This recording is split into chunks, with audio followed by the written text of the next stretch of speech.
Hi there, Phil Simborg again. I have had quite a few people ask me to use this forum, the USBGF Facebook page, to give some tips and insights into using Extreme Gammon. Uh, I am qualified to do this because I've been one of the beta testers for Extreme Gammon since the beginning, and I've helped Xavier with many of the features that are in Extreme Gammon, and I continue to work very closely with him to help promote and market Extreme Gammon. And I do have a financial interest. If you do go to Extreme Gammon and buy the software, and you click on that you heard it from Phil Simborg, which is one of the three choices, I do get a small commission. But I started out and continue to tout Extreme Gammon #1 because it really is a wonderful tool to help your game, and I'd like to see everybody learn more and get more involved in playing well, because I know you'll play more and you'll stay more active in the game.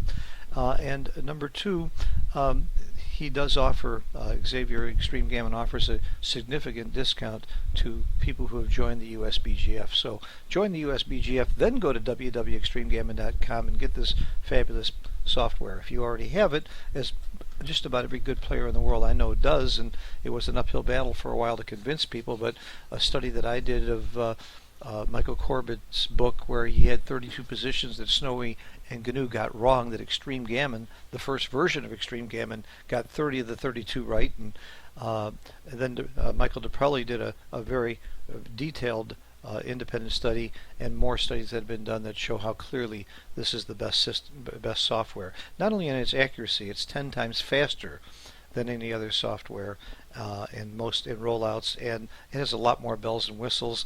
And very soon you'll be able to download a light version of this on your iPhone. I already have it, and I just love pulling out my iPhone at the chouette and putting in the position and showing the right player cube decision almost instantaneously.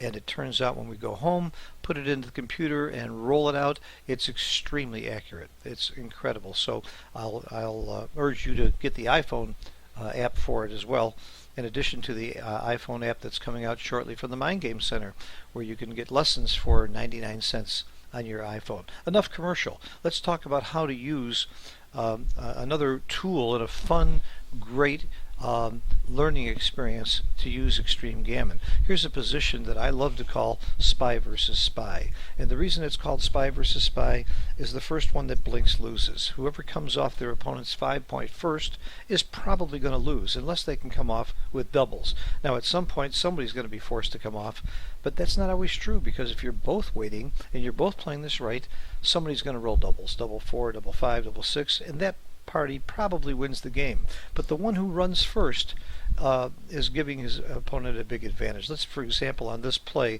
with red having a 5-2 to play, if red were to run now with the 5-2, and let's see where I can find that play. It's pretty far down on the list. Let's put it here. It'd be a 14% error. What's going to happen when he runs is probably Blue's going to roll a 1 or a 2 and hit him loose, or an 8 and hit him loose, unless Blue rolls doubles or some other joker. And of course, Blue could roll something like a 2-1, double 1, double 2, and double 4, make the point, the game's pretty much over. But even hitting loose, if Red doesn't hit back, he's in big trouble. And if he hits back, Blue is in a 5-point holding game where he's in great shape for a long, long time. If this was a money game or a match to a different score, he could take the cube for a long time. I've set this to 1 point for a reason. I don't want to get the cube involved and confuse the checker play issues with the doubling cube. So let's just keep this at double match point, 1 away, 1 away. So all that matters is winning the game. And again, this proves that you shouldn't run. But some people can't visualize really what's going to happen and why it would be bad to run. They think, well, red may run out of time or start breaking later anyway. How do we know red shouldn't run here? So they do a rollout. You highlight the plays. Let's say you highlight the running play, and you highlight the best play according to Extreme Gammon, and you hit the rollout button. And if you got your rollout parameters set well, or on the default parameters, after about 1,296 rollouts, you will see these numbers will be refined. The difference will be different. Sometimes the play changes, but not that often. But you can get a much deeper and better numbers on the percentage of wins and gammons for each side. That's what these numbers are. By the way, if you don't have those numbers, right click inside and change it to display winning percent as values. Otherwise, when it first comes, it shows these graphic bars, which don't mean a thing to me. Xavier likes them. I can't convince him to get rid of them. But if you click on it and go to display winning percent as, go to values. Now you can see the percentage of wins and losses. So that's the way to do a rollout. But a rollout still doesn't show you how this game plays out. The best thing to do is to play the game out yourself. Against Extreme Gammon, for example. Be Red and play Extreme Gammon 5 or 10 games and see how it plays out. The problem with doing that, however, of course, is you're going to get bogged down in making some wrong plays and what play to make. Why did Extreme Gammon make that play, and why should I make this play? And it could take quite a long time. But it's a really great experience, and I recommend it. But there's something else that I like to do. I like to invite the 2 best players in the world to play it out and watch them, because I really will see how the game plays out. Not one time, because if you play it out the first time, Red might roll double 6 and it doesn't mean a whole lot, or Blue might roll double 6 on his first roll. So you have the jokers come up right away and you really don't learn much from the position, so I just started again. So the first thing I do is I hit Control C. That copies the position to my clipboard, and I've got this position forever, and all I have to do is hit Control V and I can put it back in again over and over and over again. So let me just show you. I'll hit Control V right now. I don't want to save this position because I've already got it saved, and here's the position again. I don't have the rollout information because we're starting from scratch. So I want to see how this game plays out, and I want to watch the 2 best players in the world play it.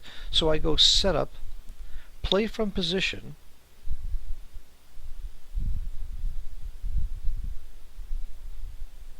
and I make both players Extreme Gammon. But I'm not going to do that yet. I'll tell you why. There's one thing I forgot to tell you that I do first. First, I want to slow this game down so it plays very, very slowly, so I can think about each play and see what play I would make and see when I'm surprised and watch exactly what's unfolding here. And of course I can stop at any time, but I really like to go along with it and think with it. So how do you slow the speed down, both when you're playing or watching? Go to Options, Board Configuration, Animations, and you'll see these numbers, these speed numbers.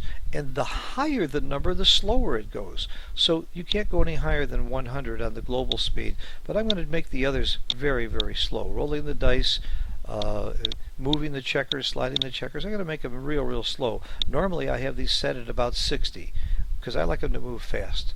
But I really want to see what's going on with each of these plays. So now I hit Apply. You have to hit Apply after any change you make or it doesn't stick. Okay, so now I've got it set. I'm going to go Setup, Play from Position. I could play myself as Red against Extreme Gammon, but I want to see the 2 greatest players in the world. And by the way, I could play at all different levels. I choose to play Extreme Gammon. That's a very, very strong level. These other levels just take a little bit longer, and they're playing at superhuman pace. At Extreme Gammon pace, I would venture to say, and I think others have proven it, John O'Hagan has told me that he plays against Extreme Gammon and he can't beat it, and John's I think the number 13 giant in the world right now. It is, you're watching the 2 best players in the world, and maybe they'll make some very, very small mistakes from time to time. But let's watch it play and see what it does, and we'll see how the game plays out. And along the way, we might see some interesting plays that we will learn from while we're doing this, so we can save it and study each of those plays. But you'll get a better feel for why you should just keep waiting, and at what point you're forced to move and why you would move. So I'll hit OK. Let's watch. Okay. He made the number 1 play. Blue rolls a 4-1. He's not going to come off. He's not going to leave a direct shot. Red rolls a 4-1. I don't think he's going to leave a direct shot or come off either. This is easy. 13 to end and make the point. Okay, shifts a little bit. 6-5 starts to get tougher. Do you make the ace point? Yes. Okay. Interesting. 6-5 gets tougher here. Does he make the ace point? Yes. Notice neither one of them come off the 5 point. 3-2. Uh-oh, it's getting really rough now. He leaves the shot, I guess because Blue had the blot in his board. I'm not sure I would have done that. I'd have to think about it a little bit more. He gets hit, of course. He dances. If there was a cube time now, would you double? Probably not. You've got to cover that blot. something to look at though. But see, I'm thinking about and wondering about these things. Would I cube here? Would I take here? If it was a different situation. Now, of course, I'm doubling and probably dropping, but I can see how this played out. You can see that nobody came off of those 5 points, and the rest of this game really doesn't apply to the spy versus spy game, so I might just stop here, but for the heck of it, I'll just show you how this plays out. There's no question red is pretty dead here. By the way, I can look at any individual play by clicking on it. I'll click on the 4-3 play. Why am I clicking on that? Just to see what the equity is. It's 91% equity for blue at that point. Alright, let's go back to where the game is. I'll hit this green arrow down here. Oh, red came in while we were talking. Oh, look at that, the one shot. Come on, hit it. Let's make it exciting. Ah, he missed. Well, maybe blue will roll double one. And red stayed there waiting for it, just like I would have. Wow, maybe he's not so smart. He makes the same plays I make. You got the point. Okay, so now I'm going to hit Control V. I'm done with this one. And put the original position back in. And here we are. There's the original position. Control V. I can do it all again. I can do this 5, 10 times. You'll be surprised at some of the really interesting things that are going to come up. But again, by the time I've done this 10 times, I have seen how this game plays out. I understand why it's wrong. As a matter of fact, if I want to see why it's wrong to break the point, I can go ahead and make the wrong play and play from there. Let's make the wrong play. Let's run with the 5-2. Let's put blue on roll. And I'm making a double action so and there's not going to be a double, but I'm making a double action so we can have a random roll here. I'll change who's on roll by hitting this little button.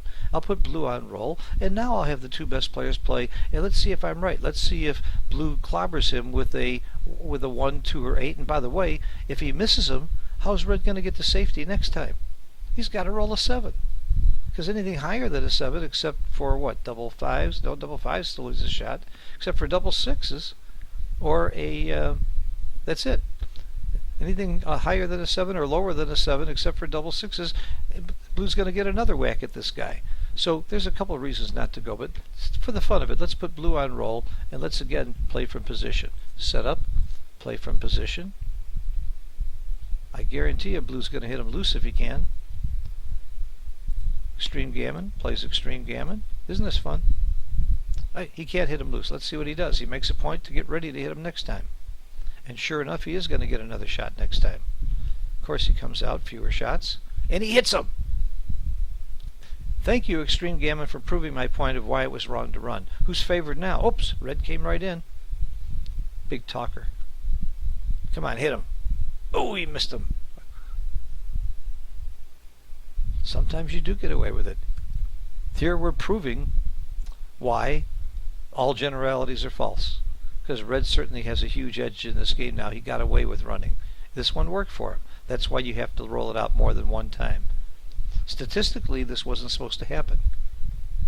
And statistically, what's not supposed to happen happens often in backgammon, as you know. That's what makes this game so much fun. The unexpected. That was unexpected. He broke this point instead of this point with a 6-2. Okay, I'm through with this position. I want to look at that position by itself. I want to see why he broke the 8 point instead of the 10 point. Where is that play? He rolled a 6-2. Here it is, right here. So I go to this play, and I'm going to isolate this play by hitting Control C, and now I'm going to put it in by itself and hit Control V, and now we have this play. Okay, let's put it back. He cleared, that was a 4-3 play. What happened here? Control V. Here's the play that I wanted. I don't know what I did. I hit a button. I was interested here that red cleared the 10 point instead of the 8 point. Why did he do that? Can you think of why? Okay, something I didn't think of at the time. He's losing the race. He doesn't want to make it easy for red to get out of there. He wants for blue to get out of there. By clearing the 10 point, he makes it easier for blue to run. By clearing the 8 point, he's holding him. And his game plan is to hold him. His game plan is to get a shot and hit him, or to hold him back because he's losing the race. He's down 2 pips in the race with blue on roll and an average roll of 8 pips. So how bad would it have been to just clear the 10 point? By the way, I would have gotten this right over the board because I would have had more time to look at the race. But at the time, it sort of hit me. Why? It didn't seem natural not to clear from the back. And it's because of the race. Let's prove my point. Let's make the race much better for red. And now he's going to clear the 10 point.